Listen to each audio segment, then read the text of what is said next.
Buenas tardes a todos, ¿cómo les va? Un gusto estar acá. Buenas tardes a los que están presentes y a todos los que nos están mirando a través de internet, a través de la página de Facebook de la Fundación para la Responsabilidad Intelectual.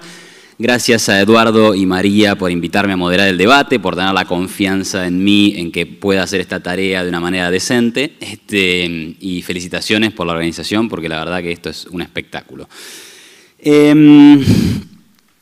Hablando se entiende la gente, qué bueno que haya este tipo de debates. Ustedes vieron cómo los ponentes estaban charlando entre sí con la mejor amabilidad. Celebro eso.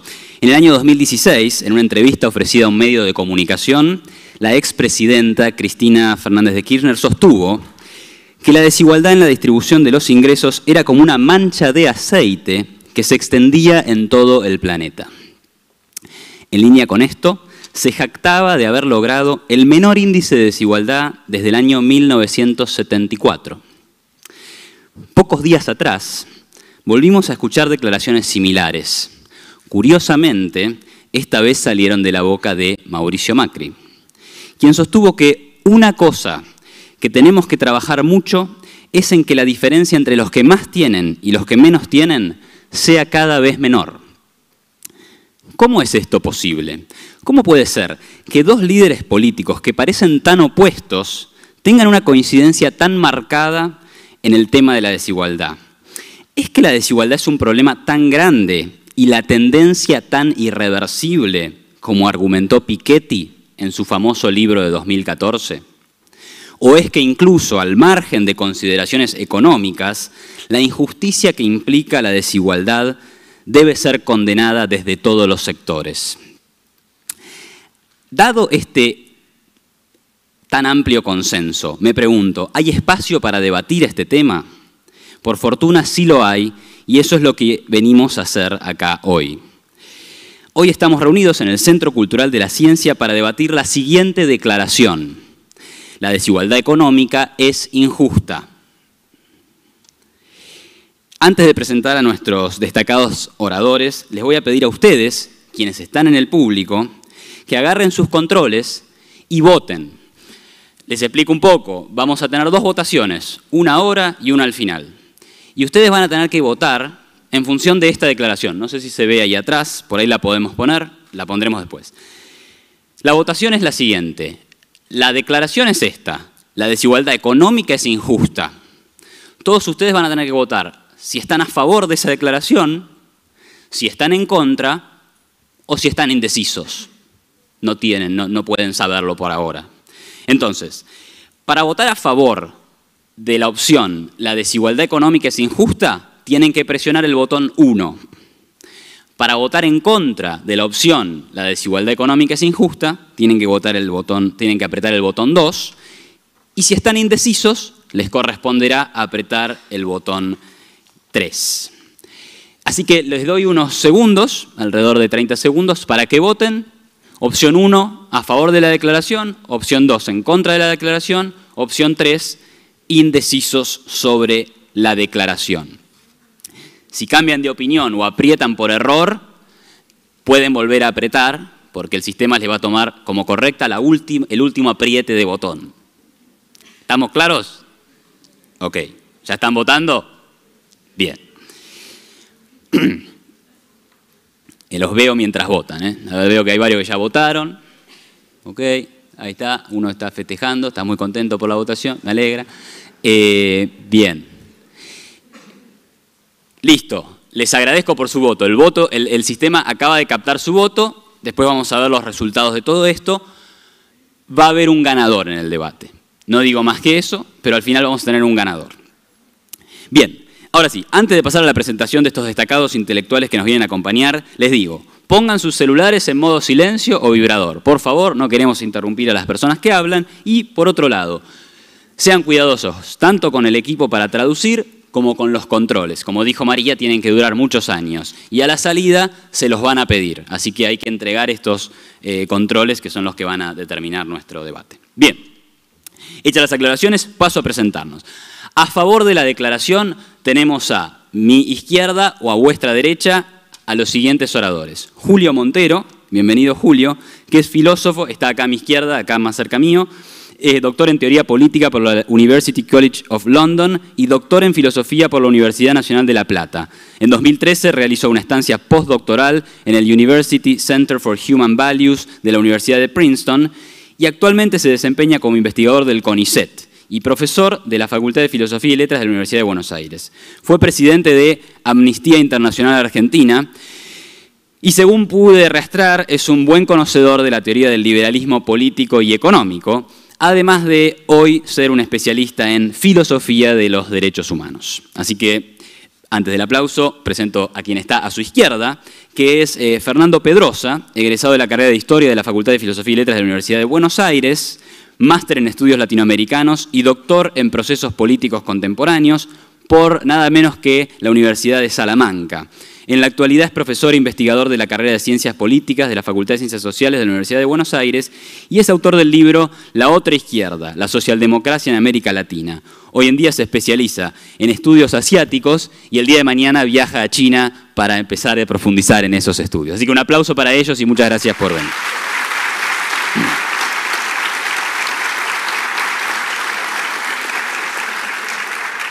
Bien.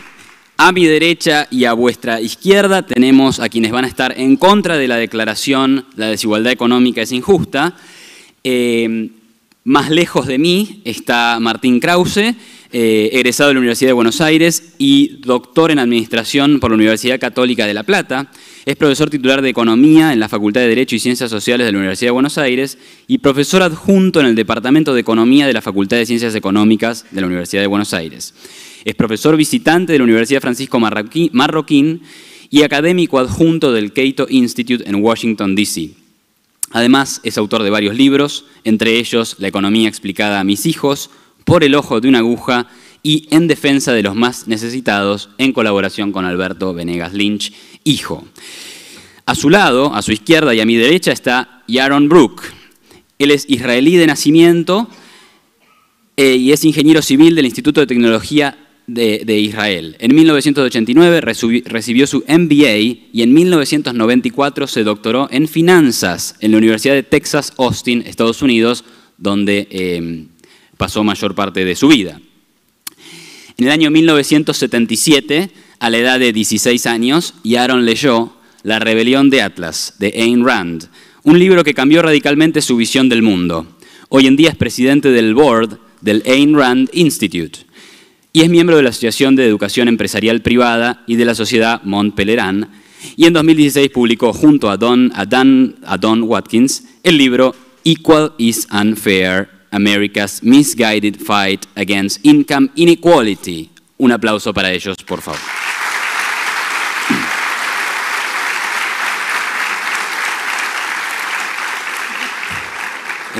Una aclaración nomás. Yaron va a dirigirse a todos en inglés, es por eso que tienen los aparatos para la traducción. Bien, estamos listos para comenzar. La primera ronda del debate consiste en una presentación de cada uno de ellos que va a tomar 7 minutos. Yo voy a ser el encargado de cortarlos a los 7 minutos, igualmente ellos ya saben que tienen ese tiempo para exponer y cedo entonces el escenario a Julio Montero, quien va a expresarse a favor de que la desigualdad económica es injusta. Muchas gracias.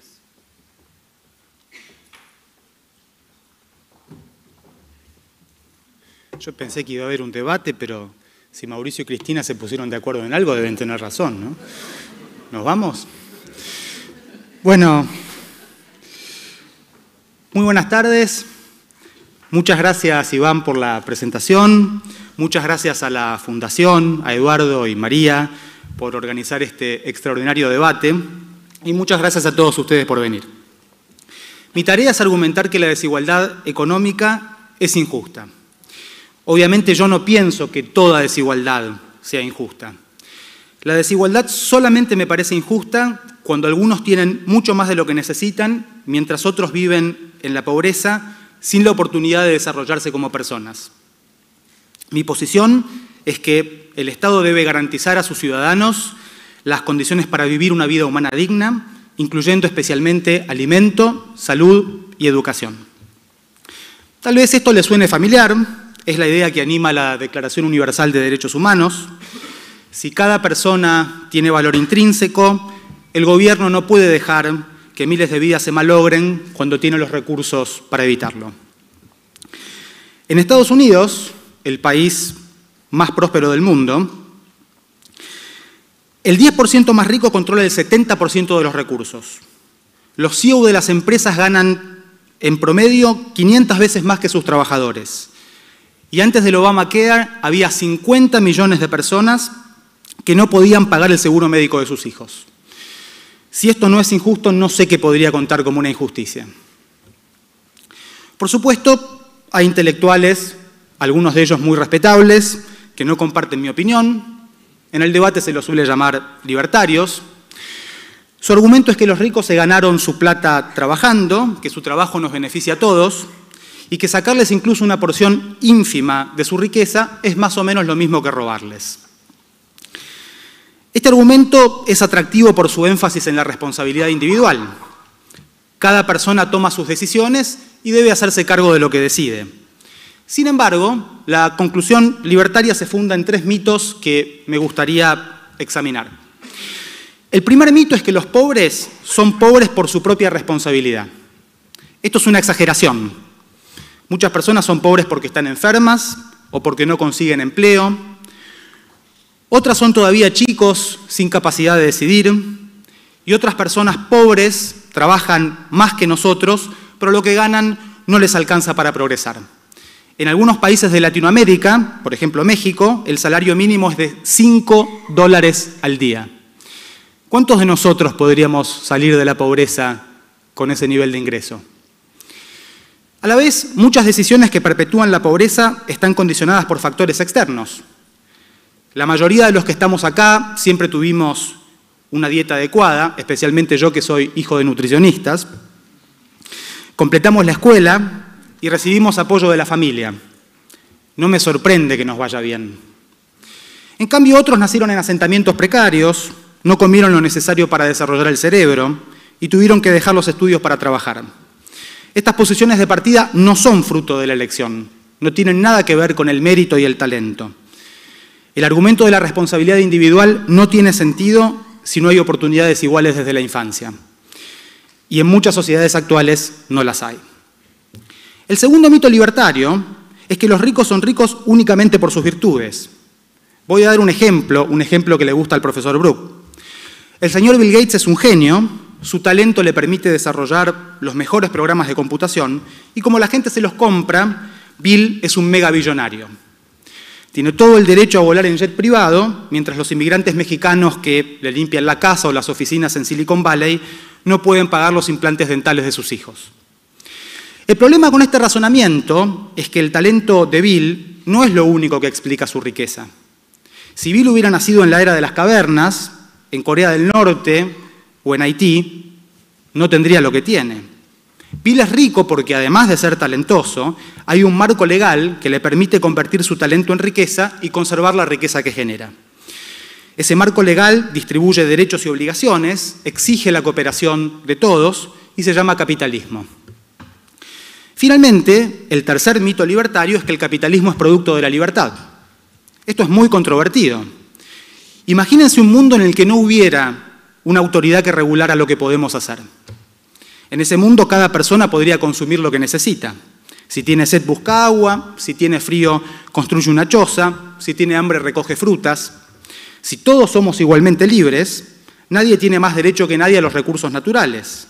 Y si alguien nos quiere privar de acceso a los recursos naturales, nos coacciona y nosotros podemos resistir su intento de someternos. En esta situación imaginaria no habría derechos de propiedad ni capitalismo. Habría individuos compitiendo por los recursos con un derecho igual a la subsistencia. Entonces, el capitalismo no es un fenómeno espontáneo, es un régimen legal coactivo. Y como tal, restringe la libertad tanto como cualquier otro. Si ese régimen no existiera, la gente pobre podría piratear los programas de Bill, podría entrar a la casa de Bill cuando Bill no está y llevarse la leche que tiene en la heladera, y podría resguardarse del frío en el garage de su casa. Ahora no pueden hacerlo porque si lo hacen, Bill llama a la policía y la policía los echa. Coacción pura. Por eso Bill es Bill y los pobres son pobres. Todo esto conduce a una conclusión que muchos liberales defendemos. Si la existencia de un régimen de propiedad privada coarta la libertad de todos y requiere la cooperación de todos, también debe funcionar para beneficio de todos. Y lo menos que el pobre puede pedir, a cambio de renunciar a su libertad de consumir lo que necesita, es saber que sus hijos no se van a morir de hambre y que van a tener una oportunidad razonable de desarrollarse como personas. El sideral incremento de bienes y riqueza que el capitalismo produce me beneficia muy poco si nada puedo comprar. Julio, te quedan 20 segundos. Conclusión. Si el gobierno le garantiza a la gente estas condiciones mínimas, las desigualdades que surgen de las diferencias de talento y mérito son justas. Si no lo hace, la sociedad es injusta. Les pide a algunos que sacrifiquen sus perspectivas de vida para que otros vivan en el lujo. Eso no es un sistema de cooperación entre libres e iguales, es un sistema de dominación por la fuerza. Muchas gracias por su atención.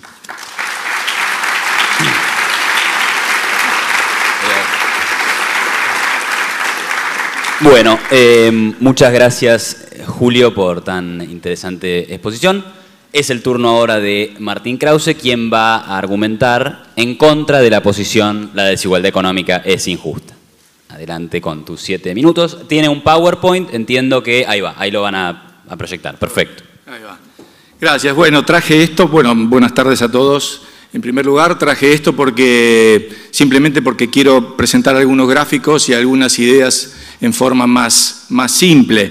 Y vengo a argumentar entonces, efectivamente, que creo que las diferencias económicas son, en tanto y en cuanto son el resultado de decisiones libres tomadas en el mercado y no por la política, son justas. Ese va a ser mi argumento. Pero al respecto, quiero señalar, y entiendo que ustedes están aquí interesados en este tema, pero en el fondo me parece ver que lo que a ustedes les interesa es la pobreza más que la desigualdad.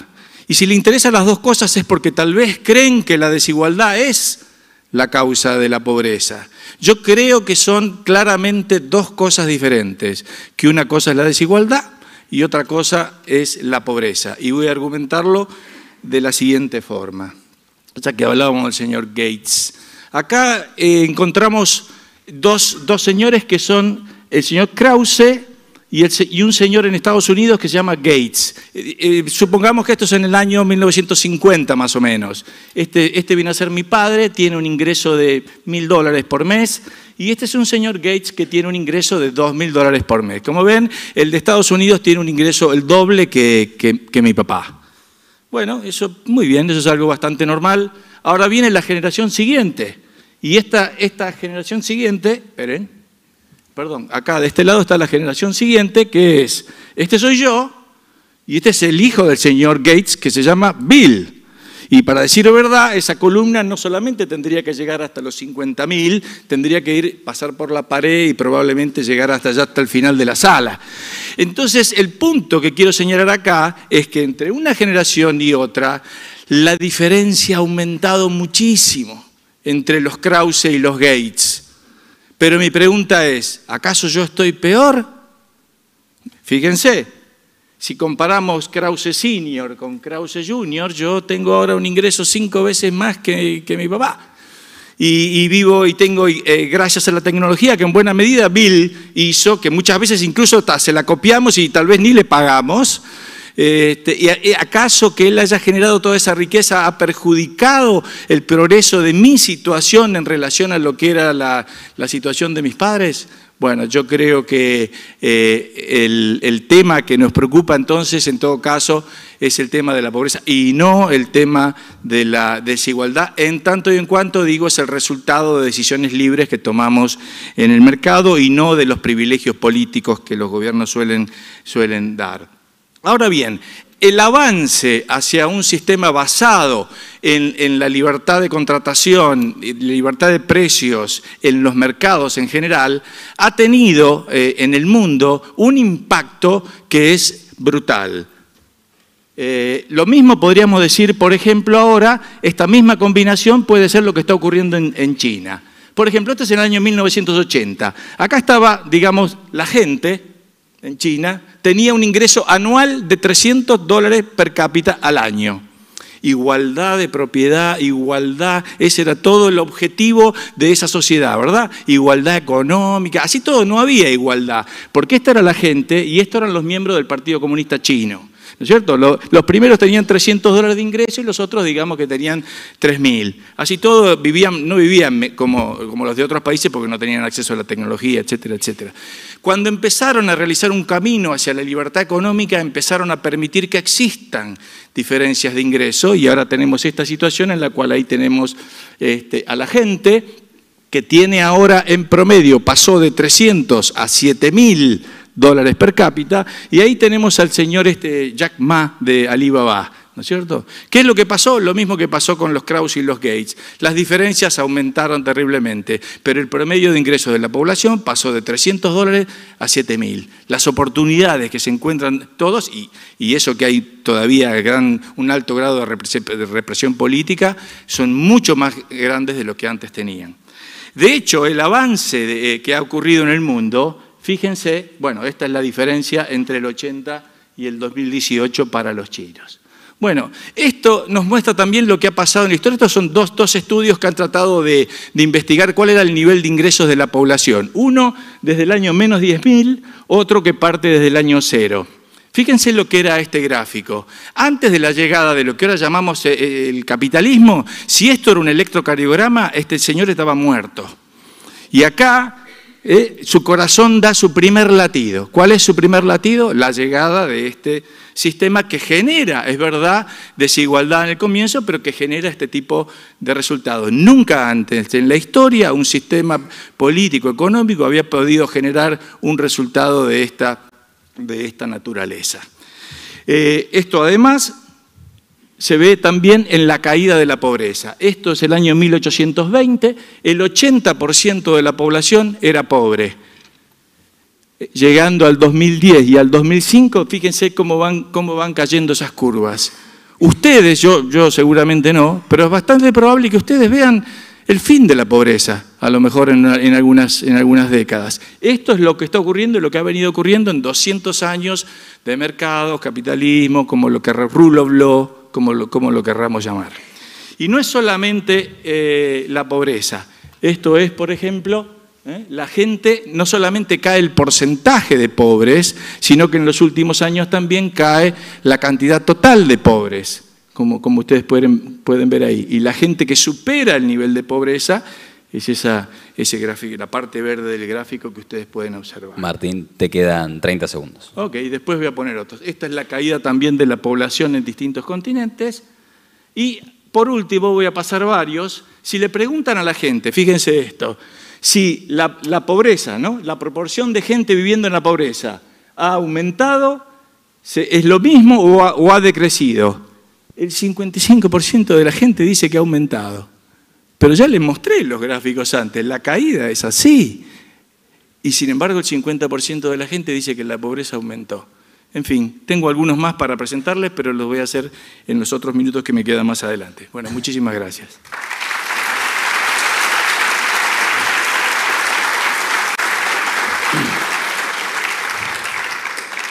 Muchas gracias, Martín. Entonces ahora es el turno de Fernando Pedrosa, quien también argumentará a favor de la declaración de que la desigualdad económica es injusta. Bueno, el cronómetro. Bueno, al final Cristina y Mauricio coinciden, pero Guillermo Moreno y el doctor Krause también, en poco tiempo más tendremos menos pobres que Alemania. Bueno, quiero agradecer primero la invitación, la presencia de todos ustedes, compartir la mesa con estos prestigiosos colegas. A la presentación que hizo Iván le agregaría que yo me considero un liberal democrático, lo que antes en Argentina llamábamos un liberal. Creo totalmente en el individuo, en su capacidad creadora, sobre todo cuando está libre de cadenas injustas, cadenas que lo oprimen, como la desigualdad. Creo también que las ideas no son una religión y que, como Tony Judt atribuye a Keynes, cuando los hechos cambian, yo también cambio. También soy historiador y tengo el vicio de pensar estas cuestiones pensando en forma de procesos, del pasado hacia el presente, y recuerdo cuando estudiaba el surgimiento del liberalismo, muy vinculado a su oposición a la desigualdad social y económica del mundo medieval. El liberalismo nace enfrentándose en la vida cotidiana y en la lucha de las ideas a una de las peores formas de la desigualdad estamental. La sociedad de la Edad Media era una sociedad organizada en 3 órdenes: los que peleaban, la nobleza, los que rezaban, el clero, y los que trabajaban, que era todo el resto. Los que trabajaban, los siervos, no podían moverse, como los viejos esclavos de los que ellos venían, familias milenarias que siempre habían sido propiedad de alguien. No podían moverse, estaban atados a la tierra, no eran dueños de sus vidas ni de sus cuerpos, y además debían entregar casi toda su producción al Estado, en forma de impuestos. Y además este orden era sagrado, porque la Iglesia Católica decía que Dios quería que la sociedad esté organizada de esa manera.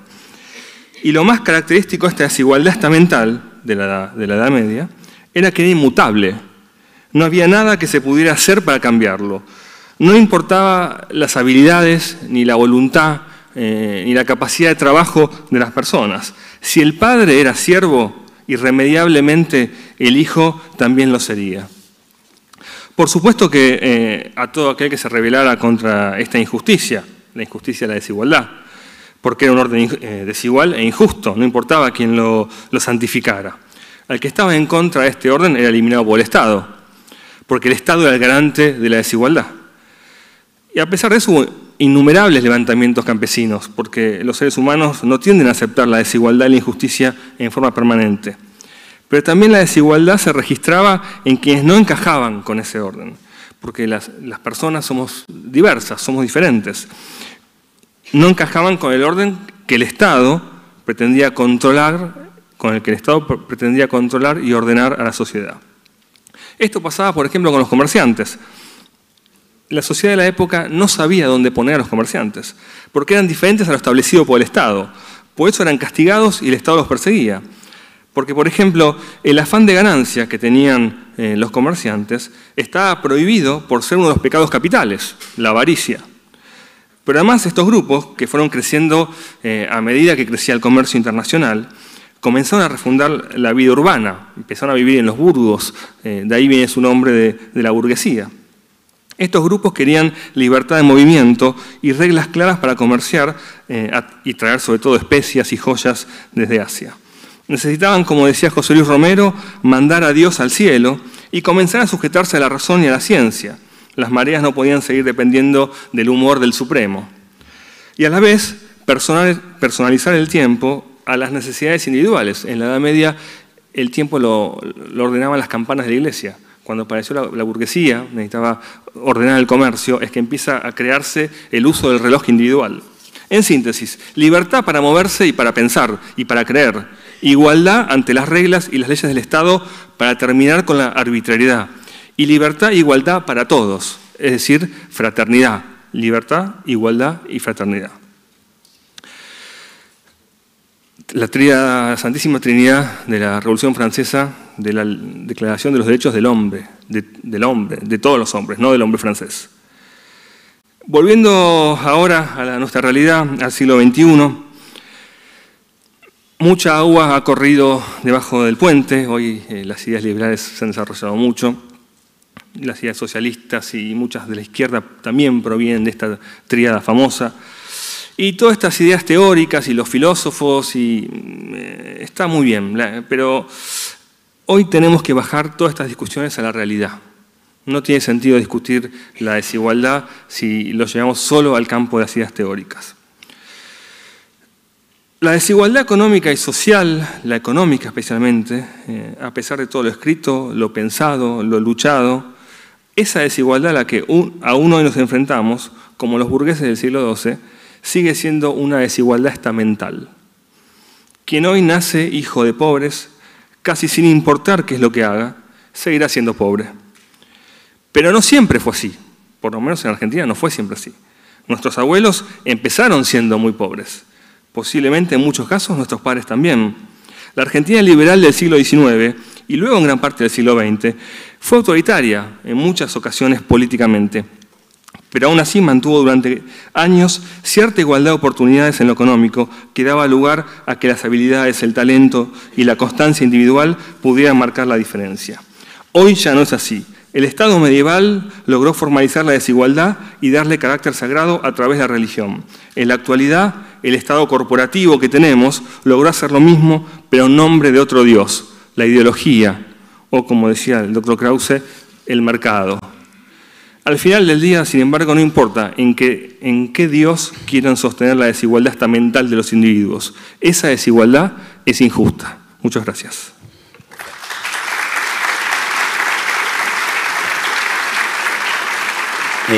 Bueno, muchas gracias, Fernando. Impecable. Cuando te iba a decir que te faltaban 20 segundos, terminaste, así que muy bien.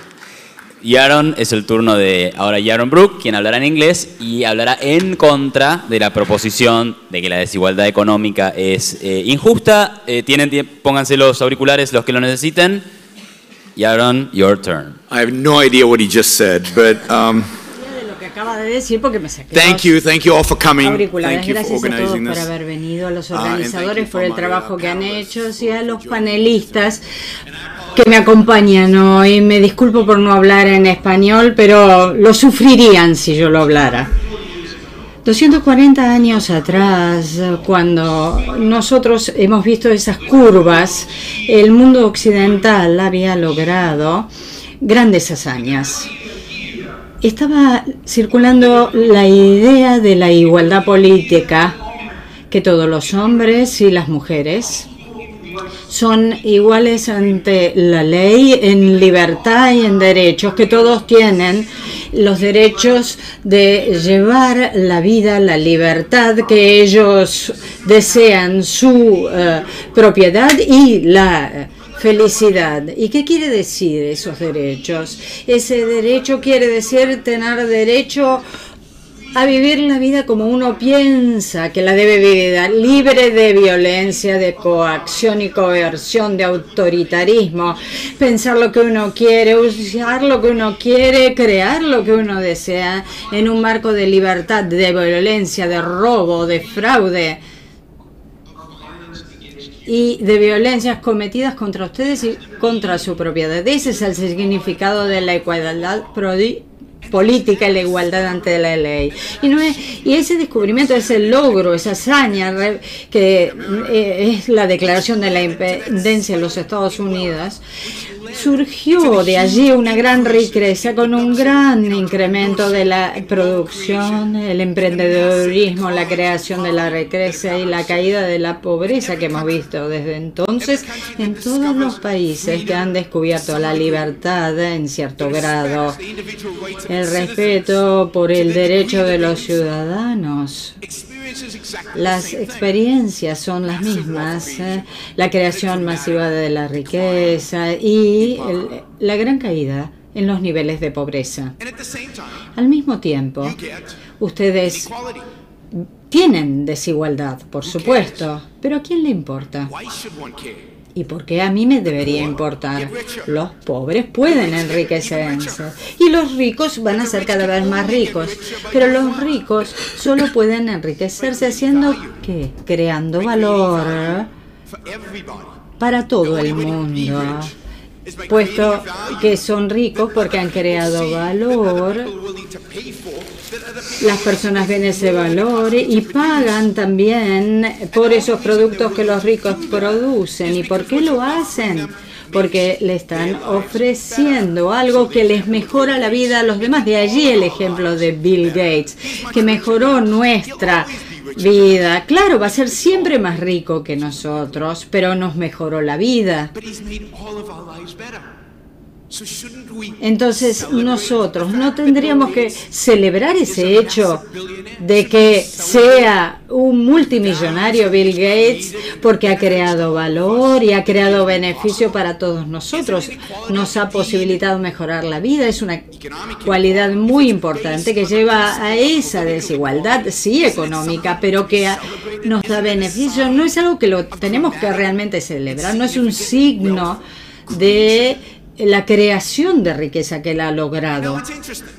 Esto es interesante, porque la única manera de reducir la desigualdad en los ingresos, y tenemos que ser prácticos, no teóricos, la única manera práctica de reducir la desigualdad en los ingresos es el uso de la violencia para que unos reciban lo que tienen otros, y se reduce entonces esa desigualdad, se hace realmente un robo, como hacía Robin Hood, una violación del principio consagrado hace tantos años y que nos ha hecho grandes y ricos como somos ahora, que es el principio de igualdad ante la ley, la igualdad política, los derechos individuales. Alguien tiene muchísimo dinero porque ha creado valor. ¿Para quién? Para ustedes. Y por eso hay justificación que piensen que yo soy un criminal, un delincuente, y además me roben y me priven de eso que yo he logrado. ¿Cómo criminalizamos a los que más han creado riqueza para nosotros? Eso no es justo. And penalize them by taking away their wealth. Indeed, fairness is about getting what you deserve. And in economic terms, fairness is about getting what you produce. For whatever reason, and there are lots of reasons, some of them have to do with luck, some of them have to do with choices. Poor people produce less than rich people. That's why they're poor. What's fair is you get what you produce. Now, if you, as a rich person, want to help somebody who's poor, go ahead. But you have a right to come at me with a gun and take half my wealth because you believe that distribution is the right thing to do? I say that's very unfair, that's very unjust, and that is the exact philosophy that is the opposite of what has made us so successful and so rich as a society, which has resulted in such a decline in poverty. We've heard echoes of the idea that you didn't build that, which famous Obama line. I mean, I've got a lot to say about it, and I've got like 40 seconds. But let me say this. Sure, we're all lucky. But it's what you do with the luck that you have. It's the opportunities you create. It's the luck you make. Lots of people were born with similar genes in a similar location, in a similar time frame, in a similar legal system as Bill Gates. But only Bill Gates created Microsoft. So luck plays a factor, no doubt. But at the end of the day, the luck that matters is the luck you create. Thank you all.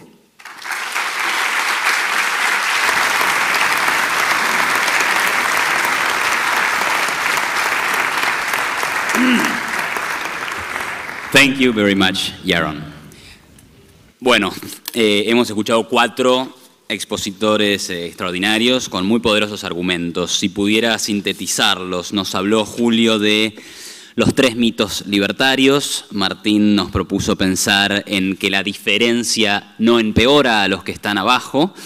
Fernando habló de la desigualdad como una cadena opresora y planteó que la desigualdad estamental del pasado sigue presente hoy.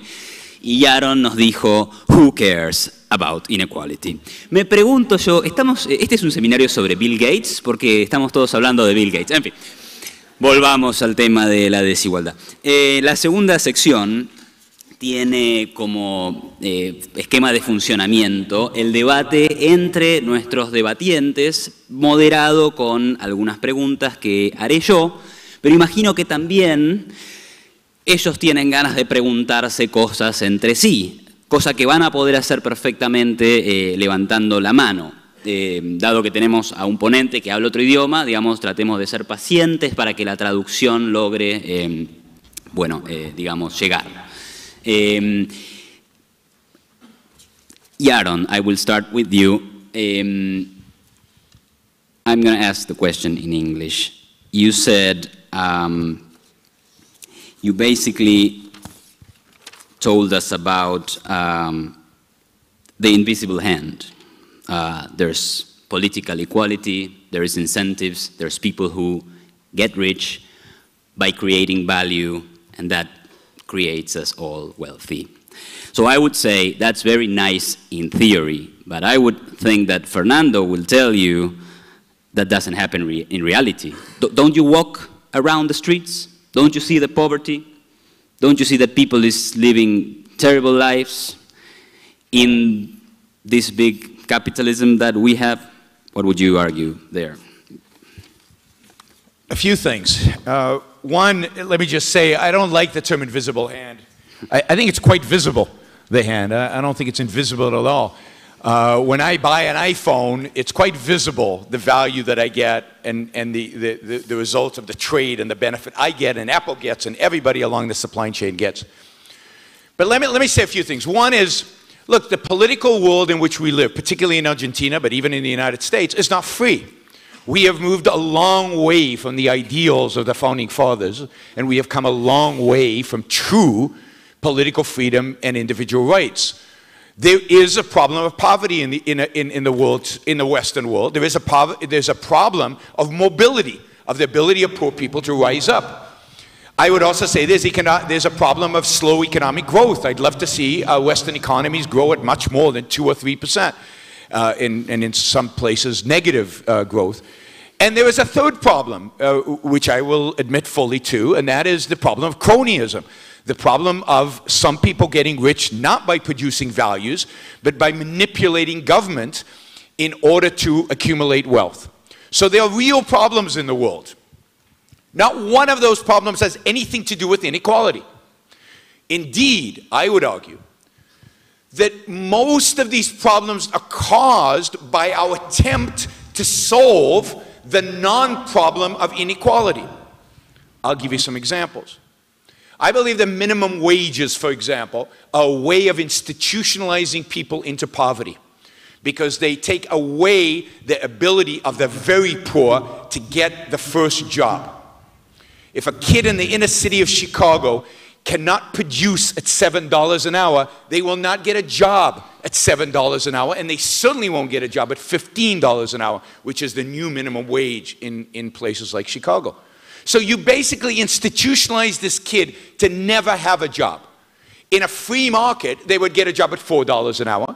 They would learn their skill, become more productive, go up to 7, get more productive, go up to 15, and maybe one day they'd own, you know, a business and be making millions of dollars. That's how it used to be in the liberal era that was discussed earlier, where people... So it's the policies supposedly trying to help the poor that often institutionalize them into poverty, and it's those same policies that restrict our ability to grow faster, and it's government involvement in the economy, often in the name of inequality, which makes cronyism possible. So, I mean, I could go on, but I'm gonna cut it there. Martín, querías comentar sobre esto. Ok. Bueno, en realidad quería comentar... Fernando, cuando comenzó, dijo que le asombraba que yo dijera la misma cosa que Guillermo Moreno.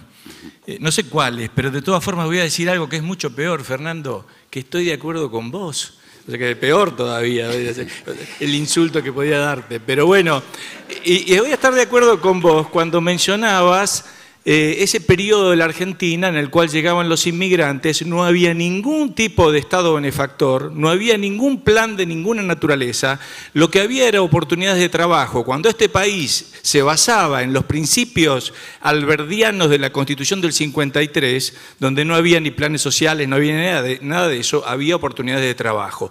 Un economista cubano que estudió mucho la economía argentina y se llamó Carlos Díaz Alejandro, señalaba que los salarios en Argentina eran varias veces más altos que los salarios en París o en Marsella, y venían acá cientos de miles. Todos nuestros abuelos vinieron cuando no había nada, no había ningún tipo de legislación laboral y había nada más que 8 artículos del Código Civil que hablaban acerca de la locación de servicios.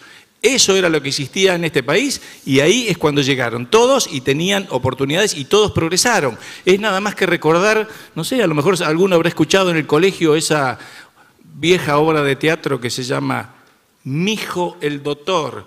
Es decir, el hombre no sabía ni escribir, pero su hijo era doctor. Eso era lo que era la Argentina, sin Estado benefactor y con oportunidades y apertura económica. Bueno, gracias Martín. Les recuerdo que... Les recuerdo, bueno, ok. Les recuerdo que estamos debatiendo la proposición, la desigualdad económica es injusta. Julio, ¿querías comentar algo? Seguramente Fernando también querés responder. Algo sobre lo que dijo Martín. ¿Es cierto, Martín, que... ¿Está prendido el micrófono? A ver, más. ¿Es cierto que en la Argentina del siglo XIX, principios del XX, no había lo que hoy podríamos llamar un estado de bienestar? Es cierto que los inmigrantes progresaban. Yo soy hijo y nieto de inmigrantes. Cuando llegaron a la Argentina no recibieron mucha ayuda. Pero hay algo que sí tuvieron, educación pública. Mi mamá se educó en el colegio en Lanús. Los padres de mi mamá no podían pagar ese colegio. Y fue a la Universidad de Buenos Aires y se recibió de médica. Todo eso pudo hacerlo porque hubo intervención estatal, no fue la magia del mercado. Me parece, y estoy completamente de acuerdo con vos en que si tuviéramos menos regulaciones y restricciones tal vez estaríamos mucho mejor. No hay que olvidarse del rol crucial que cumplieron las instituciones públicas ya desde la época de Sarmiento en generar movilidad social ascendente. Me parece que si no decimos eso nos olvidamos de una parte muy importante de la historia. Fernando, ¿querés comentar algo sobre esta cuestión? Y luego tengo una pregunta para este área, pero Martín, si que igual querés responder después. No, me interesó mucho el cuadro que presentó el doctor Krause y comparaba los ingresos de su padre con los ingresos del padre de Bill Gates, pero me gustaría también pensarlo utilizando los millonarios locales. ¿Qué pasa con los padres de Cristóbal López, el padre de Franco Macri, el padre de Amalia Lacroze de Fortabat, el padre de todos nuestros millonarios? ¿Cómo sería la comparación si le hiciéramos con los millonarios locales y cómo se explicarían las diferencias? Ok, seguimos debatiendo sobre si la desigualdad económica es injusta. A mi izquierda, Julio, Fernando. Ustedes argumentan que la diferencia de ingresos, por lo menos en cierto nivel, termina siendo injusta. Mi pregunta es, ¿en qué medida el enriquecimiento de una persona, es decir, algo que naturalmente tiende a desigualar, empeora a la persona que está abajo? Es decir, ¿por qué el enriquecimiento de alguien termina siendo? ¿En qué sentido es injusto? Esa sería la pregunta que me gustaría que respondan.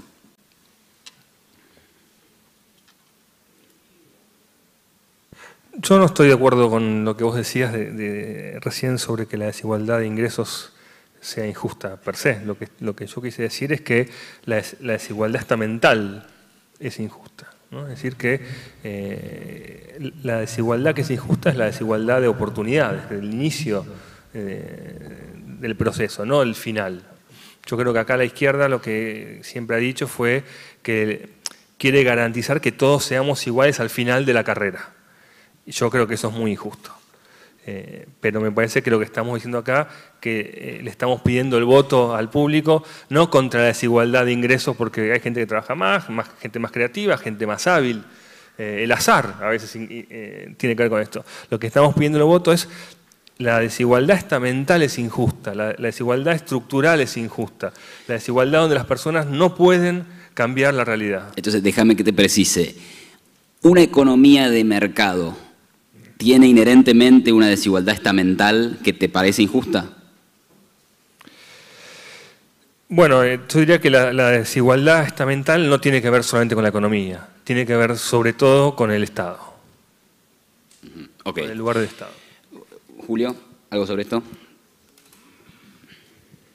Es una pregunta que se puede responder de muchas maneras. Hay algunos autores que piensan que efectivamente el hecho de que alguien tenga mucho y alguien tenga menos perjudica su situación. Por ejemplo, en una sociedad democrática las personas que tienen mucho dinero pueden tener muchísima más influencia sobre la política y el funcionamiento del aparato del Estado. Pueden conseguir prebendas, pueden hacer lobby, cosas que ciudadanos y ciudadanas como ustedes y yo en general no podemos hacer. Pueden comprar medios de comunicación. Creo que esas son algunas de las cosas que probablemente le preocupen a Martín y al profesor Brook. El funcionamiento de ese establishment que artificialmente genera que algunos que no producen se vuelvan ricos. Esto es algo que yo podría suscribir. En términos generales, no creo que el hecho de que algunos tengan más empeore necesariamente la situación de los que tienen menos. Estoy completamente de acuerdo con Martín en que el capitalismo ha sido algo maravilloso. Hace unas semanas publiqué una columna de opinión en el diario Clarín, tal vez alguno de ustedes tuvo oportunidad de leerla. El título de la columna era "Sin capitalismo no hay derechos".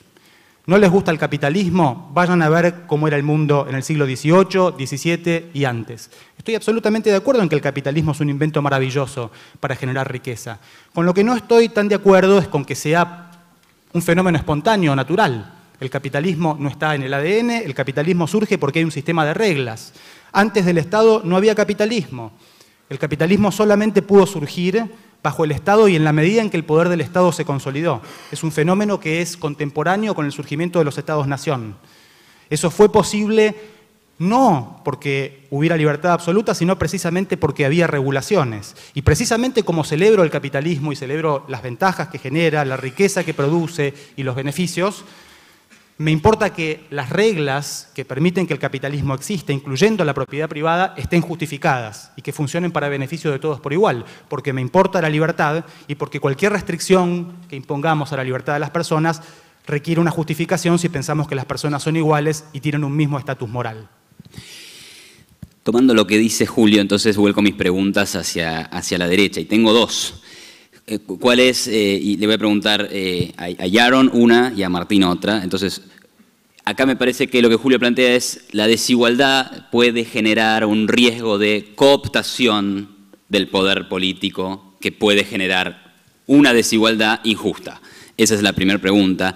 La segunda pregunta, y ya que Martín tocó el tema del crecimiento económico, es, ok, asumamos que si queremos igualar, vamos a reducir el crecimiento económico. Asumamos que eso es así.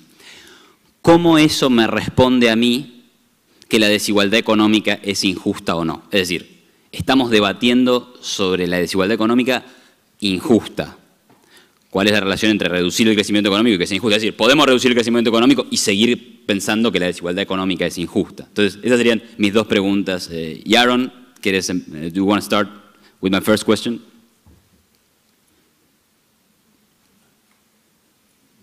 Do you want to, I remember, yes. The risk of the plutocracy creating even more inequality. So we agree on the risk of the plutocracy, of the risk of cronyism, of the danger of cronyism. I think what we disagree is about the solution. My solution to cronyism is to make government impotent when it comes to the economy. If the government has no economic power, then nobody has an interest in lobbying for it. The more power the government has, the more cronyism there is. Because, and I'll give you this quick example since we're talking about Bill Gates, might as well use Bill Gates as an example. In 1995-96, Microsoft spent on lobbying in the United States exactly $0. It spent no money lobbying. It had no lawyers in Washington. It has no presence at all in Washington, D.C. And Bill Gates and his management team were brought in front of the U.S. Senate.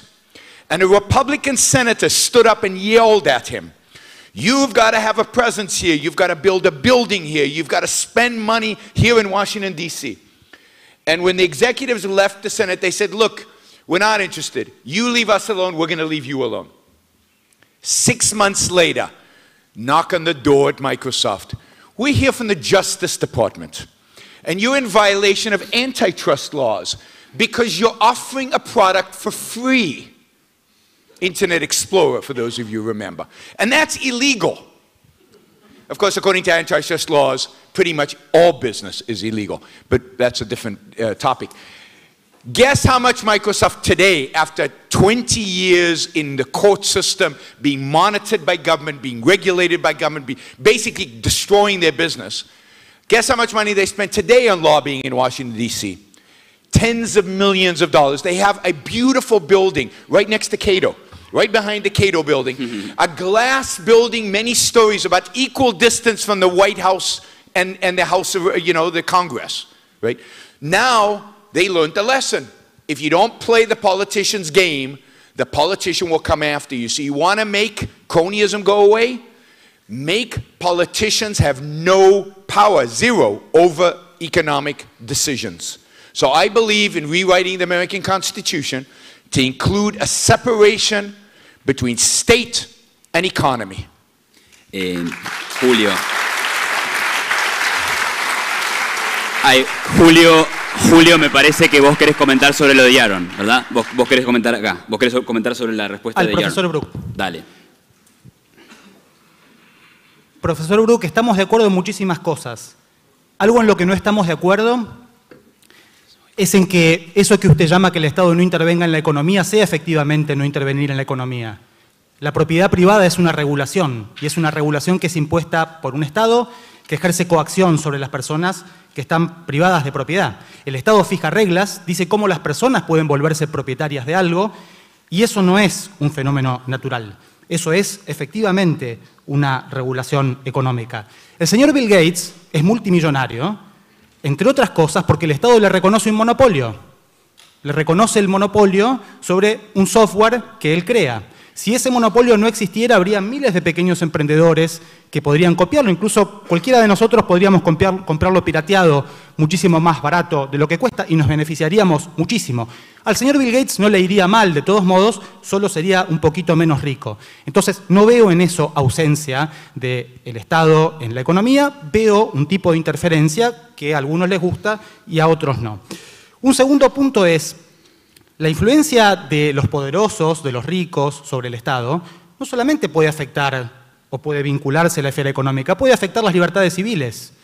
En sociedades democráticas, en democracias constitucionales, todo el tiempo tenemos discusiones acerca de la extensión de nuestras libertades civiles. ¿Qué derechos tenemos y cuál es el contenido exacto de esos derechos?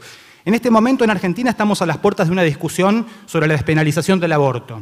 Eso pone en juego derechos fundamentales. Y si hay grupos que tienen muchísimo dinero, esos grupos pueden influir sobre nuestro derecho o no a ejercer determinadas libertades. Eso es algo por lo que yo me preocuparía más allá de la esfera económica. ¿Podés relacionar eso con la proposición inicial de la desigualdad y la injusticia? Este último punto de la plata, ¿cómo se relaciona con el punto original? El profesor Brook decía lo mejor para que no haya crony capitalism es que el Estado no intervenga en la economía, y yo le estoy diciendo hay otra cosa que debería preocuparnos. Aunque el Estado no intervenga en la economía, hay muchas personas que podrían usar su enorme riqueza para influir sobre las libertades civiles de las que podemos gozar y de las que no. Ok, perfecto. Entonces, volviendo a Martín. Can I answer? Ok, sí. So I think there's an important point here, and a deeply philosophical one, and I think a crucial one, which relates to property rights, because obviously we disagree pretty fundamentally about the nature of property rights. I believe what a government does is recognize the property rights that exist in a state of nature, if you will. Natural resources do not just exist in the world. Natural resources, for the most part, are created by individuals. Agriculture doesn't just exist. Somebody has to create it. Somebody has to invent it. Somebody has to build it. Somebody has to build the canals to bring the water there. Somebody creates it. Land is not a natural resource until somebody plows it and puts seeds in the ground. Somebody works the land. Oil. Oil is black guck, junk, horrible stuff that you have on the land until somebody discovers how to refine it and turn it into a natural resource. But there's nothing natural about it. The only resource human beings have is their mind. It's their ability to change the world to suit their needs. All government does is recognize when an individual has done exactly that. Use his mind to change his environment to suit his needs. And it recognizes that by doing so, that which he changed is his. When you write software, you wrote software. It's your software. People don't have a right to copy it any more than they have a right to copy Michelangelo and write Michelangelo at the bottom of it. That's fraud. So what the state is doing is recognizing something that exists, and indeed not just something that exists. Without private property, there is no progress. There is no human creativity. There's no human productiveness. There is no human life. Private property is a requirement for human survival. Ok, gracias, Brook. Podemos seguir con, digamos, Déjenme, quiero hacer una precisión. Necesitamos que los argumentos siempre giren en torno o busquen por lo menos la relación con la proposición fundamental, que es la desigualdad económica es injusta, a favor o en contra. Entonces, tratemos de que los argumentos siempre estén relacionados con ella, porque si no, claramente que podemos irnos por otras ramas de los debates que son apasionantes, pero que por ahí no hacen a la cuestión que queremos debatir hoy. Martín, te preguntaba si incluso asumiendo que igualar para tener mayor justicia redujera el crecimiento económico, digamos que, ok, puede ser un argumento, pero no deja, o sea, no, ¿cómo niega eso la fundamental proposición de que la desigualdad económica es injusta? Es que quiero referirme a ese tema y no sé si tanto lo quiero vincular con el crecimiento. Quiero hacer una vinculación con lo que dije antes respecto de la época esa en la cual llegaban nuestros abuelos acá. Porque si no parece que nosotros no nos preocupa, digamos, qué es lo que pasa con los pobres. Y lo que ocurría en esa época cuando llegaban nuestros abuelos acá es que se ayudaban entre sí. Proliferaba la ayuda mutua, las sociedades de socorro mutuo, proliferaba la beneficencia, la ayuda. Todo eso fue desplazado por el Estado benefactor. Pero en el fondo, además, lo que me preocupa de las soluciones o de las propuestas para reducir la desigualdad es que no le veo que tenga sustento moral. No quiero ofender con esto, pero no veo que tenga ese sustento moral con el cual se presenta la posición de que yo quiero ayudar a los pobres y esto es moralmente superior. Yo no creo que sea así. Por lo siguiente, porque al ser compulsivo le quita todo sustento moral. Imaginen esta situación en la cual yo muero y llego a las puertas del cielo y ahí está San Pedro. Y San Pedro me dice así, Krause, acá está en la lista. Señor Krause, para entrar acá le voy a hacer unas preguntas. Y una pregunta va a ser, ¿y usted qué hizo por los demás? Y yo me empiezo a poner nervioso, empiezo a transpirar y digo, es que estaba con todas estas conferencias que me pone Eduardo y yo no sé, no podía, pero se me ocurre, pero yo pagué impuestos y con los impuestos se redistribuyó ingresos y se le dio servicios sociales a los pobres. San Pedro me va a decir, no viejo, para entrar acá lo que importa es tu tiempo, tu dinero y tu esfuerzo. Eso te lo sacaron a vos cuando pudiste evadirlo, lo evadiste. Mira, así que, ¿sabes qué? Andá ahí, vamos a ver qué hacemos con vos. Y ahora digamos que se muere, no quiero que se muera de esto, pero la ministra de Acción Social. Y llega también ahí, y le hacen la misma pregunta. Y ella dice, no, pero ¿saben lo que hice yo? Yo hice cantidad de planes. Hice planes para esto, para la vivienda, para la educación. Eso lo hizo con el dinero de los demás. Para entrar acá, lo que importa es su tiempo, su dinero y su esfuerzo.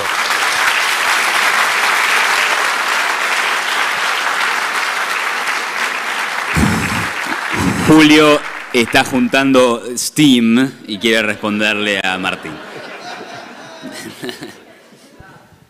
Algunos traen hinchada, ¿no? La próxima van a conocer a la 12. Bien. Me sorprende además que San Pedro se haya vuelto protestante. En mi caso parece una buena noticia. Profesor Bruck, Martín, estamos en un momento paradójico. Ahora yo me siento el verdadero liberal o libertario, me siento el que estoy del lado de la libertad igual. Lo que hay que explicar es, como decía el profesor Bruck, ¿cómo alguien puede volverse propietario de algo? Yo concedo, soy dueño de mi cuerpo, y si soy dueño de mi cuerpo, soy dueño de mi fuerza de trabajo. Eso no significa que yo sea dueño de cosas que son distintas de mí. Tengo que explicar cómo puedo volverme dueño de algo que es distinto de mí. Cuando yo hago eso, restringo la libertad igual del otro. Si yo me apropio de una manzana, le estoy imponiendo al otro la obligación de no usar esa manzana que antes estaba disponible para su uso, con una acción unilateral mía. Eso es coactivo. Eso es restricción de la libertad. Hay algunos que dicen, si yo mezclo mi trabajo con un recurso externo, al mezclar mi trabajo con el recurso, ese recurso se vuelve mío. Esto a mí me parece magia. Ya Robert Nozick, un filósofo libertario, no estaría de mi lado en este debate, se burlaba un poco de la idea. Decía, si yo tengo una lata de tomates que es de mi propiedad y la vacío en el océano Atlántico, ¿qué conseguí? ¿Que el océano se vuelva mío o desperdicié como un idiota mi lata de tomates? Por otra parte, aún cuando concediéramos que esta tesis de que uno mezcla su trabajo con los recursos es una tesis plausible, ¿de qué se apropia uno? Si un astronauta que llega a la Luna por primera vez barre un pedazo de la superficie de la Luna, la mejora incluso, ¿se volvió dueño de la Luna? Es también una idea extraña. Si yo limpio el agua de un lago, ¿de qué me volví dueño? Me volví dueño del agua que limpié, de la superficie, de todo el lago, de los recursos naturales que están dentro. No hay respuestas unívocas para estos. Si pensamos que todas las personas son igualmente libres, tenemos que aceptar que la propiedad privada restringe la igual libertad de algunas a acceder a cosas que antes estaban disponibles para su uso. Y eso hay que justificarlo. Y el sistema de propiedad, eso solamente puede tener lugar bajo un sistema de propiedad, y ese sistema de propiedad tiene que funcionar para beneficio de todos, y tiene que ser justificable para todos por igual. El problema acá no es la igualdad, sino la violación de la libertad. Así que me siento a la derecha en este momento. Muchas gracias, Julio. Sí. Bien, sí. Gracias al público también. Con respecto a lo que decía otro Brook, muchas ideas, y él mismo concede un pequeño detallito. Dice, hay un pequeño detalle que sí concedo. El Parlamento norteamericano, el gobierno norteamericano, pequeño detallito, porque acá lo que importa es la fantasía. Pensemos en la fantasía de una sociedad que sea como nos gustaría a nosotros, pero en la práctica ese pequeño detallito es el que define la realidad. Entonces tenemos que bajar a la realidad. Y Bill Gates, yo no lo nombré hasta ahora, pero no es el mejor caso, ¿no?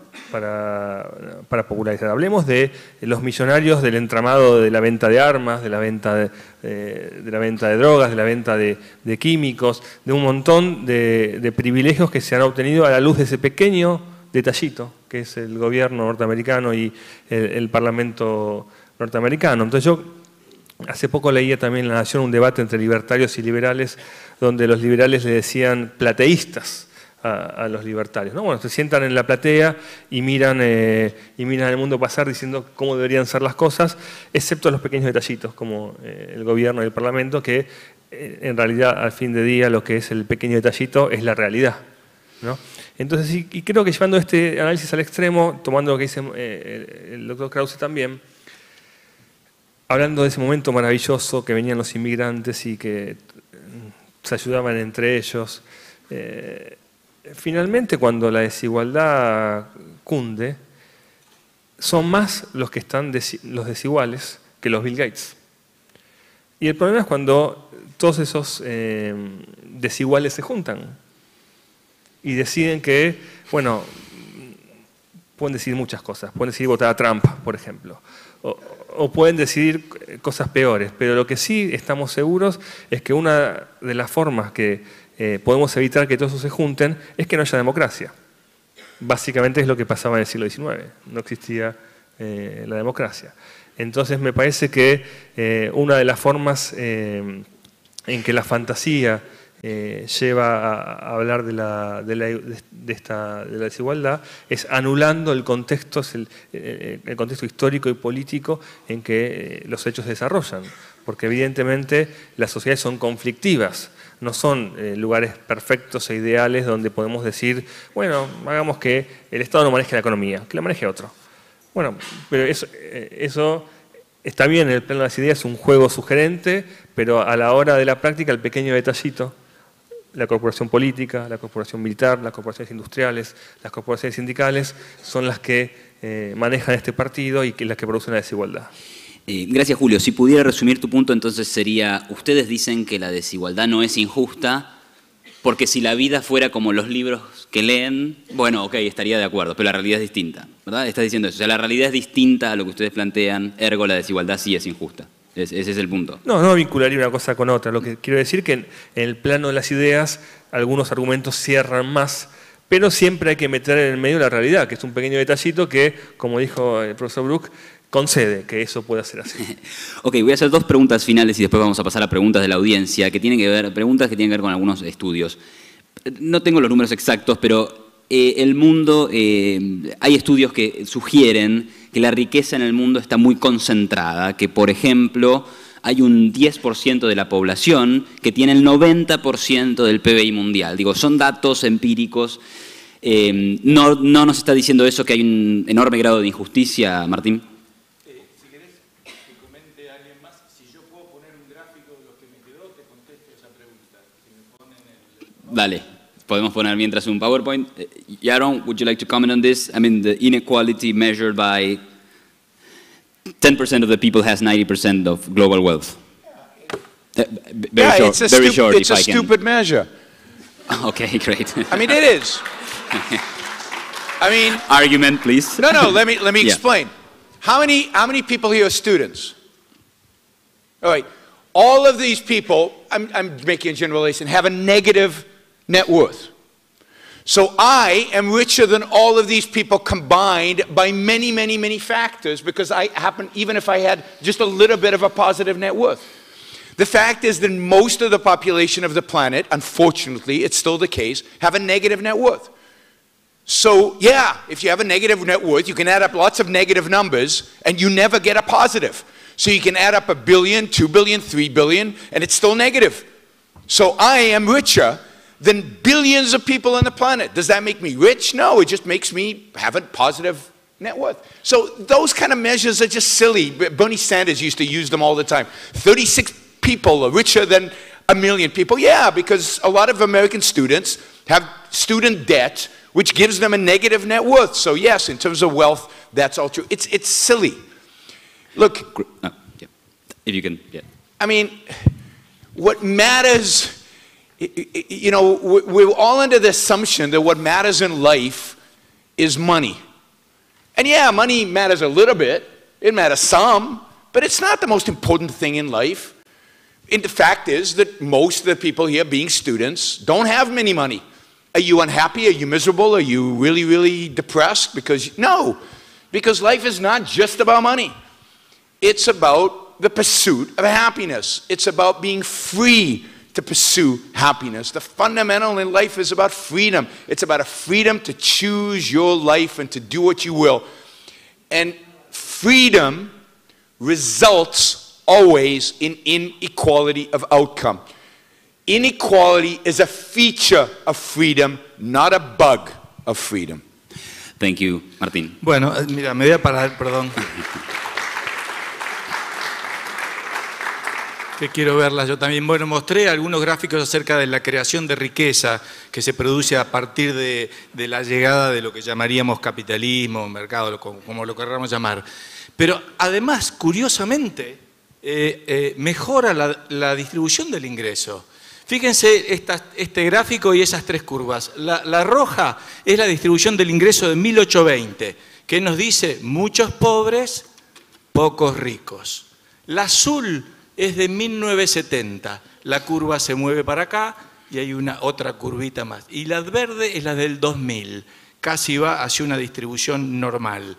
La mayor cantidad de la población mundial está ya ahora en el medio. Es el fenómeno de la clase media mundial, de lo que empezamos a ver en los aeropuertos, cuando empezamos a ver que ahora viajan los chinos, viajan los rusos, viaja qué sé yo, cualquiera. Ese tipo de fenómeno es lo que está viviendo en el mundo hoy. La concentración está lejos de aumentar y lo que está yendo es una distribución así normal, con una gran cantidad de gente acá en el medio.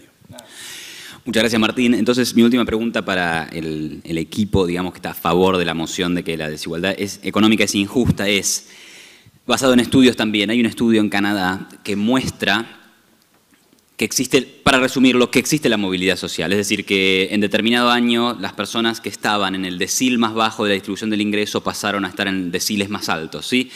Entonces, no prueba eso, que si bien puede existir desigualdad económica, que no es injusta precisamente porque los de abajo pueden moverse hacia arriba. Entonces, no es que la movilidad social no indicaría que no es injusta la desigualdad porque puede haber movimiento. Esa es mi pregunta.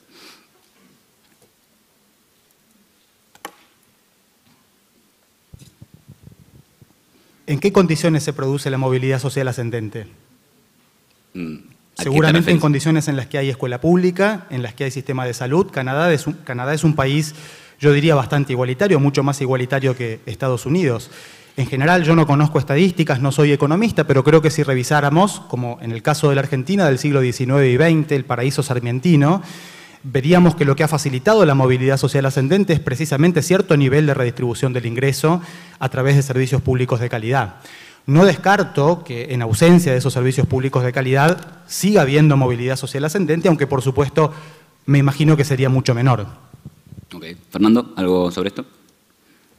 No, solo decir que no estábamos hablando nosotros de la desigualdad natural. No estamos, efectivamente, los seres humanos somos desiguales. Hablamos de una desigualdad estamental. Estamos diciendo que esa desigualdad es injusta porque esta desigualdad es provocada por los seres humanos, generalmente en control del Estado, en contra de otros seres humanos. Que no quería, no aceptar eso que decía el doctor Bruck de que la desigualdad era natural, porque a esa desigualdad no era a la que nos referíamos.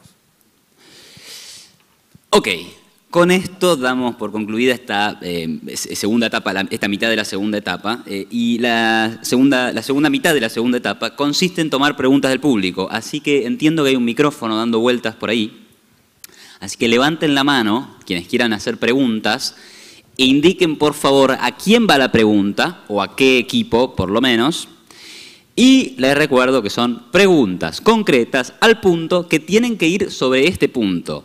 La desigualdad económica es injusta, a favor y en contra. ¿Qué más? Eso. Sí, fíjate quién...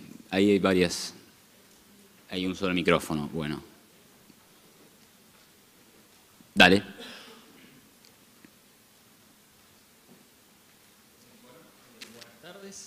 Felicitaciones a todos los participantes en el debate, muy interesante todas las posiciones. Mi pregunta en este caso quería ir para el equipo que defiende la proposición afirmativa, que es injusta. Yo creo que vos dijiste que el capitalismo es un fenómeno creado y que no puede funcionar sin coerción, ¿no? En ese sentido, que está basado en instituciones creadas de manera artificial humana. Después, ¿de pie me pongo? Bueno. Más alto. Sí. En ese sentido, después dijiste que, por ejemplo, estábamos hablando del estado de naturaleza. Si alguien toma una manzana, de manera unilateral está restringiendo la igual libertad de otro para tomar esa manzana. Un argumento similar a lo que plantea Rousseau, digamos, de que si hubiésemos detenido a la primera persona que en un estado de naturaleza reclamó esto es mío, la sociedad civilizada como la conocemos no se hubiese generado y no hubiese existido la propiedad privada. Ahora, ¿no te parece que es un planteo en cierto sentido contradictorio? Ya que si no estaba el capitalismo con su institución de propiedad privada y libertad instaurado, no podrías hablar en un estado de naturaleza de libertad o de propiedad para que otra persona se hubiese podido apoderar de esa manzana. Eso en lógica se conoce como falacia del concepto robado. Estás contrabandeando un concepto en un contexto que no existía y lo estás usando en un estado de naturaleza cuando la otra proposición afirma que solamente podía existir en un contexto de instituciones humanamente creadas. Ok, listo. Julio. Hay dos maneras de pensar el estado de naturaleza en general en la tradición liberal contractualista. La primera es mucho más favorable para mí y es la que no invoqué, es la de Hobbes. Según Hobbes, en el estado de naturaleza no habría derechos, los derechos regirían solamente en foro interno, y Hobbes decía, en un estado de naturaleza sí estamos en una guerra de todos contra todos, donde no puede haber propiedad ni puede florecer el comercio, nos moriríamos de hambre. Si eso es así, es evidente que la propiedad y el capitalismo solamente pueden surgir producto de un estado que fija reglas y coacciona. Yo no suscribo esa visión. Yo soy lockeano, yo creo que en el estado de naturaleza puede haber derechos morales. No sé si la idea de derechos morales es familiar para todos, por lo menos para los liberales y los libertarios lo es. Y en ese sentido creo que todas las personas tenemos un derecho moral a la igual libertad. Y eso es precisamente lo que decía, si yo tengo un derecho moral a la igual libertad, tengo el mismo derecho que cualquier otro a consumir los recursos naturales que encuentro. Si vos recogés la manzana y te la estás comiendo, no puedo sacártela de la mano porque eso implicaría ejercer coacción sobre vos. Ahora, si dejás la manzana en el suelo y te vas a buscar el cuchillo para cortarla, Yo puedo recoger la manzana perfectamente y comérmela. Lo que impediría que yo me comiera la manzana es que vos pudieras justificar que tenés un derecho a la manzana y que ese derecho me impone una obligación correlativa que yo antes no tenía. Esa es la posición que defiendo. En cuanto a Rousseau, no comparto en absoluto sus puntos de vista. Yo estoy a favor del libre mercado, estoy a favor del capitalismo, creo que son grandes inventos. Y lo que hago es reflexionar sobre las condiciones que hacen posible su existencia y sobre las condiciones que las reglas que hacen posible su existencia tienen que cumplir para ser mínimamente justas. Así que Rousseau, diría, está en el bando de enfrente para mí. Muy bien, tenemos otra pregunta por ahí con un micrófono y después por ahí arriba, ¿no? Bien. Mi pregunta va dirigida al profesor Montero y el profesor Pedrosa. Según entiendo, la idea que ustedes defienden de que si hay una igualdad que el Estado le da a los conciudadanos de tal país, creando planes sociales, eso achicaría la desigualdad económica que se presenta en tal país. ¿De qué manera se puede explicar eso? ¿Por qué no ha funcionado de esa manera en países como Venezuela o Cuba, donde existen ese tipo de planes sociales, donde el Estado ha llevado a cabo esas ideas que ustedes proponen y en el largo plazo, en la práctica, hemos visto que el resultado ha sido opuesto al que ustedes dicen que podría ser? Sí. Para ser justo con los oradores, no creo que defiendan una posición al estilo cubana, venezolana, pero pueden responder ustedes. De todas maneras, yo diría que eso no es así. El Estado venezolano ha sido cooptado por un grupo cívico-militar que se ha quedado con los recursos de la sociedad, se ha quedado con la parte del león y luego ha sometido al resto de la población a la pobreza con algunas limosnas. Así que no creo que sea el ejemplo, el mejor ejemplo. ¿Crees? Dale. Yo no defiendo Venezuela en absoluto, todo lo contrario. He escrito muchísimas cosas, incluso en la prensa, en contra de Venezuela. El régimen de Maduro me parece una dictadura y me parece económicamente delirante. No estoy defendiendo nada como eso. Estoy defendiendo el Estado liberal de igualdad de oportunidades, una democracia constitucional con educación, salud pública como la que conocimos en la Argentina del siglo XIX, como muchos de los estados europeos. Esos son los lugares en los que a mí me gustaría vivir y no comparto absolutamente nada con Venezuela ni con Cuba. Y me gustaría decir algo más. Si reflexionamos un poco, podemos ver qué fue lo que produjo Venezuela y qué fue lo que produjo Cuba. En gran medida, la existencia de bolsones de pobreza y de enormes desigualdades. Venezuela era un país rico, con muchísimos recursos petrolíferos, y esos recursos estaban mal distribuidos. Había muchísima gente que no tenía lo suficiente para vivir. Eso fue el caldo de cultivo del chavismo. Se puede discutir, creo que es una buena explicación. Si nos interesa vivir en democracias constitucionales que apliquen políticas y programas económicos razonables y no delirantes, yo diría que tenemos muy buenas razones para preocuparnos porque todos nuestros ciudadanos tengan ciertas oportunidades, reciban educación mínima, puedan entender los debates y tomar buenas decisiones. Yo tuve la oportunidad de estar en Caracas antes de Chávez, poco antes de que suba al poder, y es un poco lo que decía antes, ¿no? Tienes una sociedad desigual y un día todos los desiguales bajan de los cerros de Caracas y producen lo que produjeron, ¿no? Que Chávez es producto de la desigualdad. Bien.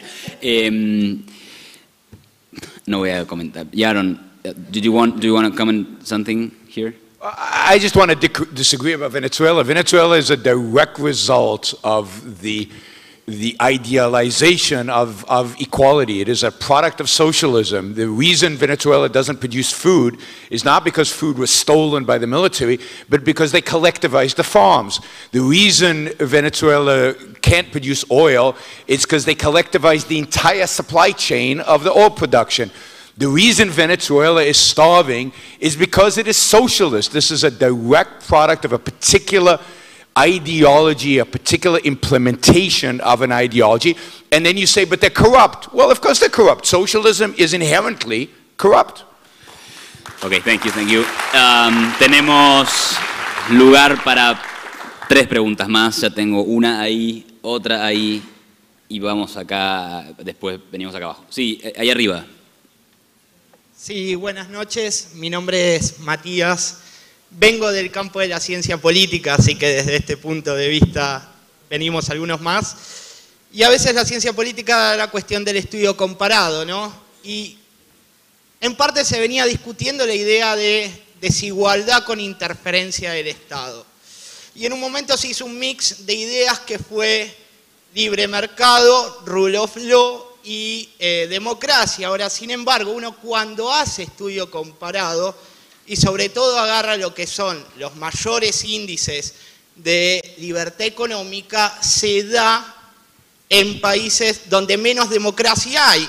Uno se pone a ver todos los índices de mayor libertad económica y se encuentra con todo lo que es ASEAN, Malasia, Singapur y cada uno de aquellos participantes. Perdón, de hecho, ¿a quién va dirigida la pregunta? Al Acá. lado, Okay. tal cual. Okay. Entonces, desde ese punto de vista y entendiendo que la injusticia de la economía no se traduce en cuestiones de desigualdad, ¿cómo se da este macheo entre la cuestión que es economía pura con el macheo de la desigualdad en la no participación política de los países con mayor índice de libertad económica? No sé si se entendió más o menos la idea. Martín, ¿entendiste? O sea, vos planteás una relación entre... Sí, a ver. Yo simplemente comentar un dato. En esos índices de libertad económica, Suiza está en el 4º puesto, Dinamarca está 6º, Noruega está 10º. O sea, no es así. Son países de alta libertad económica, democracia. Ok. Que no Bien. veo el argumento. Está respondido. Entonces ahí, arriba a la izquierda, y después, fíjate que acá abajo, el señor de camisa celeste tiene una pregunta. Sí. Allá arriba.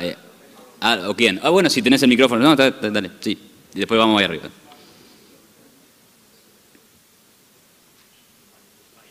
No.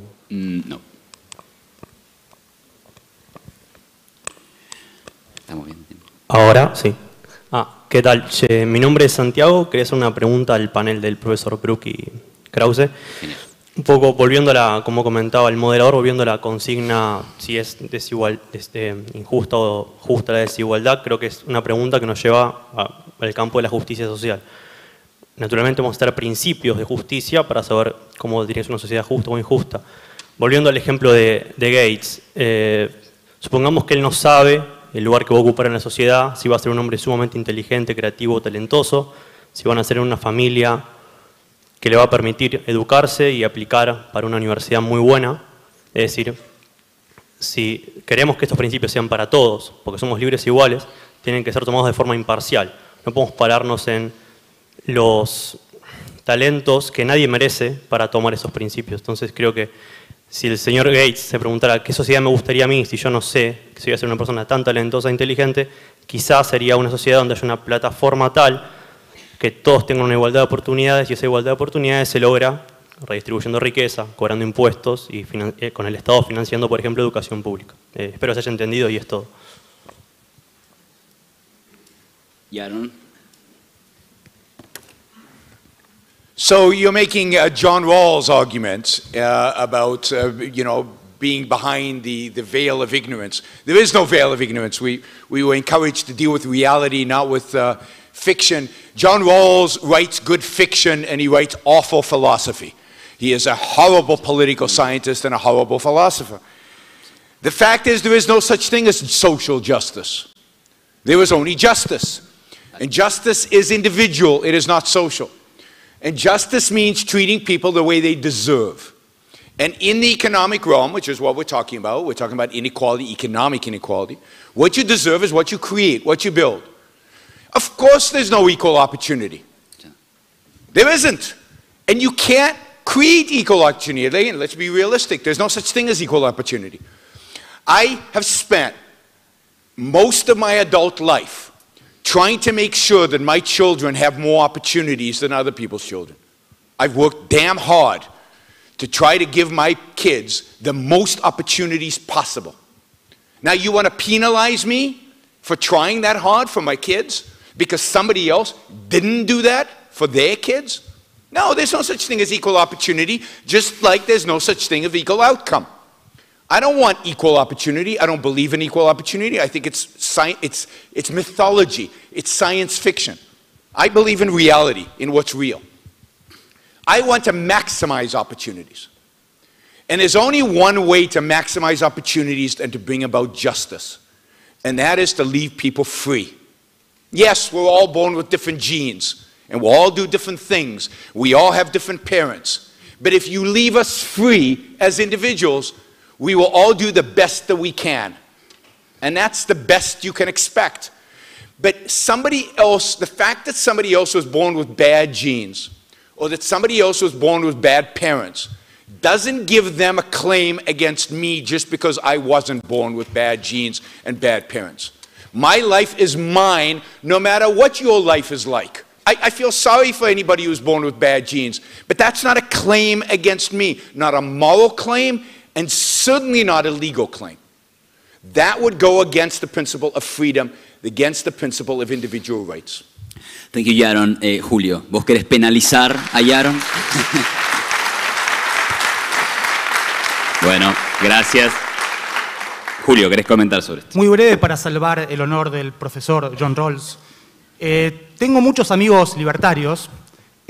Algunos me recomiendan enfáticamente La rebelión de Atlas, otros dicen que es muy mala ficción.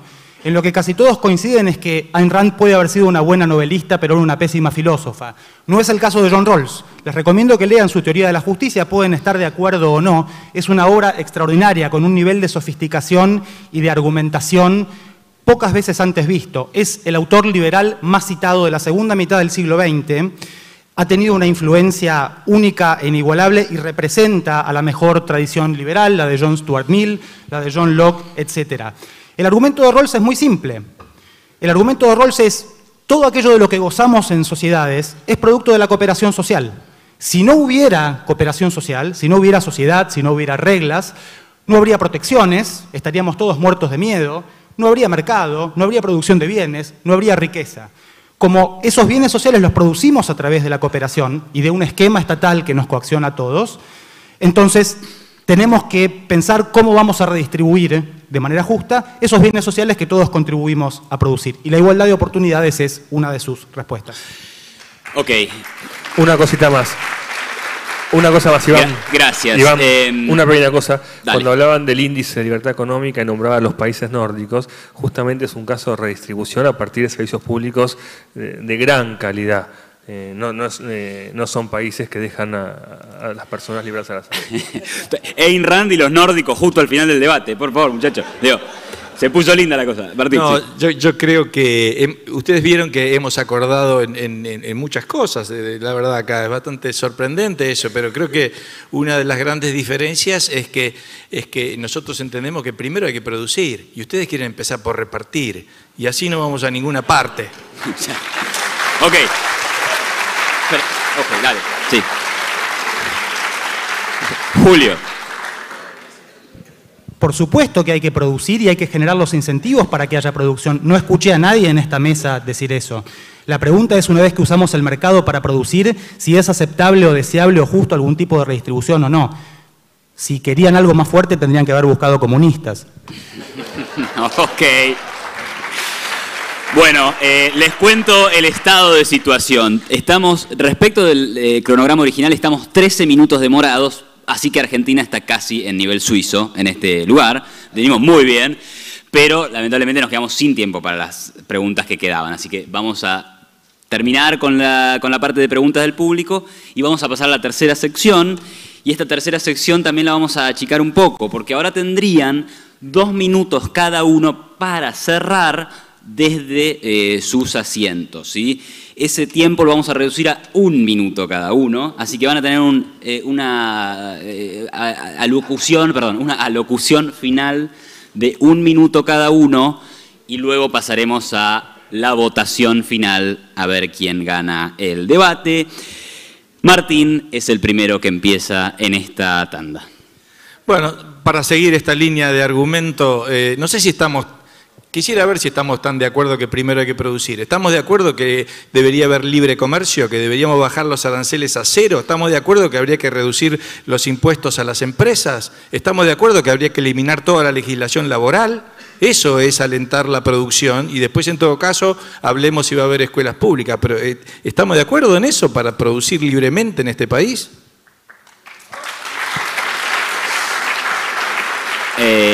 Gracias, Martín. Le toca ahora a Fernando Pedrosa. Ok, sí, pero como vos empezaste, quería cambiar ese orden. ¿Okay? Dale, Fernando, gracias. Ok. La desigualdad estamental que vivimos es injusta. No importa cómo quieran llamarla algunos filósofos. Sabemos que para una carrera sea limpia, todos deben partir de la misma línea de largada. Después ya no debe haber ayuda. Cada uno correrá como mejor pueda o sepa. Pero si la carrera empieza para unos 1000 metros más adelante y para otros 1000 metros más para atrás, en algún momento ya nadie querrá correr esa carrera y parecerá natural que algunos ganen y otros pierdan. Podremos apelar a que todo un arsenal de ideas y palabras para echar la culpa a los corredores, pero la verdadera responsabilidad está en quienes hicieron las reglas para que esto ocurra. La única manera que podemos hacer, con la que podamos hacer frente a esto es luchar contra el Estado corporativo que promueve el sistema. Esta carrera donde siempre ganan los mismos. Es hora que desde la sociedad le pongamos un freno a la corporación del Estado. Un freno que puede empezar hoy mismo, cuando ustedes se rebelen como los burgueses del siglo XII y voten que esta igualdad es injusta. Y sobre todo recuerden, el gran problema es que la desigualdad artificial y estamental entre los seres humanos, más temprano que tarde, es un problema concreto que amenaza la libertad de las personas. Muchas gracias, un aplauso para Fernando también. Now it's the turn of Yaron Brook. 1 minute. Inequality generated by freedom is irrelevant to anything important in life. Yes, there are problems in the world. Those problems are solved by more freedom, not less freedom. You do not solve the problem of poverty by reducing freedom for some for the sake of the freedom of for the sake of the wealth of others. You do not solve any problem by using violence against some for the benefit of others. What we should all unite around is the idea of a non-coercion, the idea of true freedom, freedom from coercion, and a state that does one thing and one thing only, which is protect us from force, protect us from fraud, protect us from foreign invaders, and otherwise, leave us alone. Somebody said, who will manage the economy?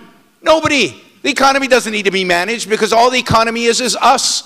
It's individuals. 5 seconds. And individuals don't need mother government managing their lives. Thank you. Aplausos. Gracias. Bueno, y ahora es el turno del cierre a cargo de Julio Montero. Falsos dilemas, no. A todos nos interesa producir. Suecia no produce, Alemania no produce, Noruega no produce, son todos países que producen. Lo que yo preguntaría es, ¿en qué tipo de país que produce preferiríamos vivir? Si en un país como Noruega o en un país en donde hay 15% de la población bajo la línea de pobreza, 20, 30. Me parece que tenemos que evitar caer en falsos dilemas, no ayudan al debate. En cuanto a la libertad, creo que estamos todos de acuerdo en que la libertad es algo valioso y en que hay que evitar la coacción. Solamente que mi impresión es que a algunos les preocupa la libertad de todos y les preocupa que la coacción que el Estado ejerce sobre ellos esté justificada, y a otros les preocupa la libertad de los propietarios y los talentosos de poder acumular ilimitadamente todo lo que quieran. Muchas gracias, Julio. Un aplauso también para él.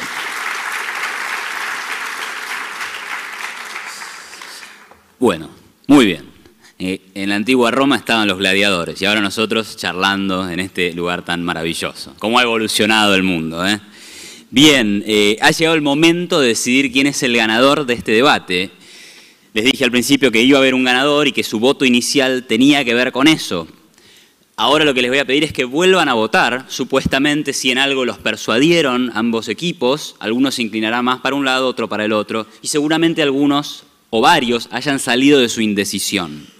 Entonces lo que vamos a comparar para ver quién gana el debate es quién acercó más a la audiencia a su punto de vista. ¿Sí? Así que les pido por favor entonces que agarren nuevamente su control remoto y vuelvan a votar. A favor de la declaración, la desigualdad económica es injusta, presionen el botón 1. En contra de la moción, la desigualdad económica es injusta, presionen el botón 2. Y si aún siguen indecisos, presionen el botón 3.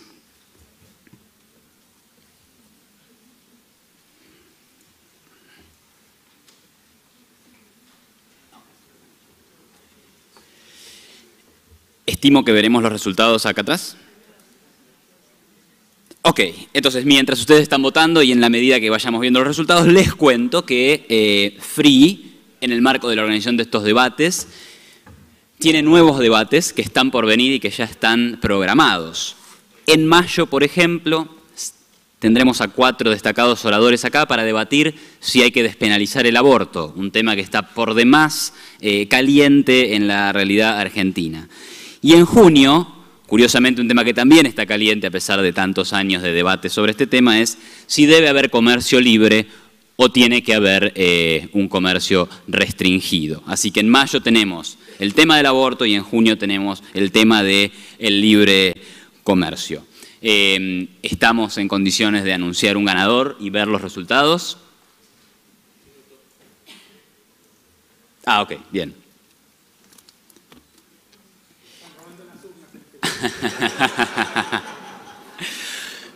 Mientras, vuelvo a agradecer a la Fundación para la Responsabilidad Intelectual. Felicitaciones, Eduardo. Felicitaciones, María. Porque Eduardo no solo dedicó como 40 años de su vida al emprendedurismo y a educar a los jóvenes del futuro, sino que hoy lo sigue haciendo cuando podría estar retirado y viviendo, qué sé yo, en una playa. No, sigue empujando para instalar el debate de calidad cultural y para cambiar las ideas y la civilización de la Argentina. Así que felicitaciones nuevamente. Es un honor. Es un honor que me hayan elegido para estar acá. Bueno, entonces, a ver qué tenemos.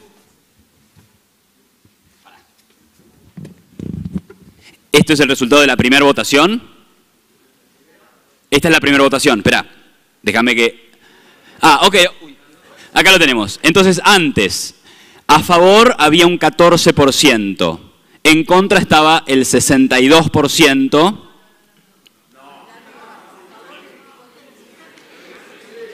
Antes, a favor 14%, perdón. En contra 62%, digo bien. Indecisos había un 24%. Ahora tenemos a favor un 24%, es decir, sumaron 10 puntos porcentuales la posición a favor de que la desigualdad es injusta y sumaron 8 puntos porcentuales quienes sostenían que la desigualdad no era injusta. Entonces, ¿esto qué quiere decir? Corríjame si me equivoco, pero entiendo que el lado ganador ha sido este, ¿verdad? Felicitaciones. Felicitaciones a nuestros expositores en contra de la moción y también, por supuesto, a los ganadores de este debate.